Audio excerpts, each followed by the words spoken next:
लोगों के सवाल थे जो मुझे वहाँ मिले, और उन्होंने मुझे भी प्रेरित किया कि मैं थोड़ा और रिसर्च करूँ और जो उन्होंने प्रश्न पूछे थे उनके बारे में पढूं। तो आज मैंने जो बातें हैं मैं चाहूँगा कि उसके ऊपर आप थोड़ा बात करें और लोगों को हमें।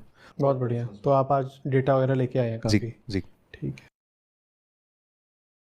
अच्छा। मैं देख रहा था सबसे पहला जो एक तर्क मुझे सबसे अधिक बात दिखता है वो ये दिखता है, लोग कहते हैं कि सर जो पेड़ हैं उनमें भी तो जान है, तो हम जब कहते हैं शाकाहार करते हैं तो उनको भी तो दर्द होता होगा। तो इस पे आप क्या कहना चाहेंगे? देखो, 2-3 बातें। पहली बात तो ये कि पेड़ पौधों वगैरह के पास रिएक्ट करने की क्षमता तो होती है, और यही बात पिछली शताब्दी में वैज्ञानिकों द्वारा सिद्ध भी करी गई थी।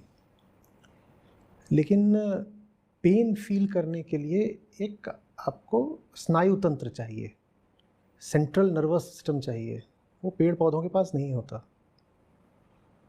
हम इस बात से इनकार नहीं कर रहे हैं कि सब जीव, जिनमें पेड़ पौधे भी हैं, सब कॉन्शियस होते हैं। हाँ, एक पौधा भी निश्चित रूप से कॉन्शियस होता है। ये यहाँ पौधा रखा हुआ है और मैं इसको नुकसान नहीं पहुँचाना चाहूँगा, इसमें भी चेतना है। जी। पर ये हम समझेंगे कि दर्द अनुभव कर पाने की इसके पास फैकल्टी ही नहीं है, तो इसको दर्द नहीं अनुभव होता। ये पहली बात है। और उसमें हमने ये माना है कि ये कॉन्शियस होता है, और अगर आप उसकी भी जान ले रहे हो तो वो भी एक तल की हिंसा निश्चित रूप से है। हम्म। कोई अगर पेड़ को काट रहा है तो वो भी हिंसा होती है, और हमें ये बात माननी पड़ेगी। मैं सहमत हूँ इस बात से, हम इनकार नहीं कर रहे। लेकिन चेतना के स्तर अलग अलग होते हैं ना, कॉन्शियसनेस के लेवल्स होते लेवल्स हैं। हैं। जी। ठीक है। उसमें बाइनरी नहीं होता कि 0 है या 1 है, कि कोई कॉन्शियस है या अनकॉन्शियस है। नहीं, ऐसा नहीं होता। फुली कॉन्शियस और फुली अनकॉन्शियस के बीच में पूरी एक लीनियर स्केल होती है, कॉन्टिन्यूअस, हम्म। है ना।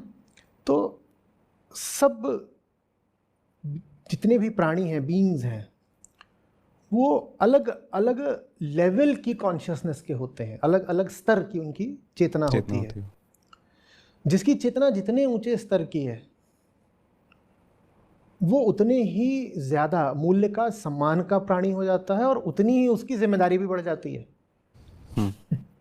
जो जितनी ऊंची चेतना का है, जो जितना देख सकता है, जान सकता है, समझ सकता है, उसकी कीमत उतनी ही ज़्यादा होती है, लेकिन साथ ही साथ उसकी जिम्मेदारी भी उतनी ज़्यादा होती है। हम्म।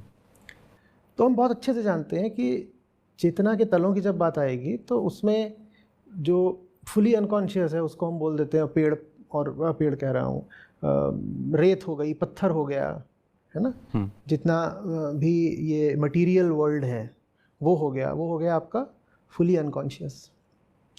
फुली कॉन्शियस हम कह देते हैं कोई बहुत ऊंची चेतना का व्यक्ति होता है, जी। उसको हम कह देते हैं कि he is almost fully conscious. उसको फिर हम लिबरेटेड बोल देते हैं या एनलाइटेंड बोल देते हैं, जो भी हमें मन में आता है। और उनके बीच में ये सब अलग अलग लेवल्स की कॉन्शियसनेस के होते हैं।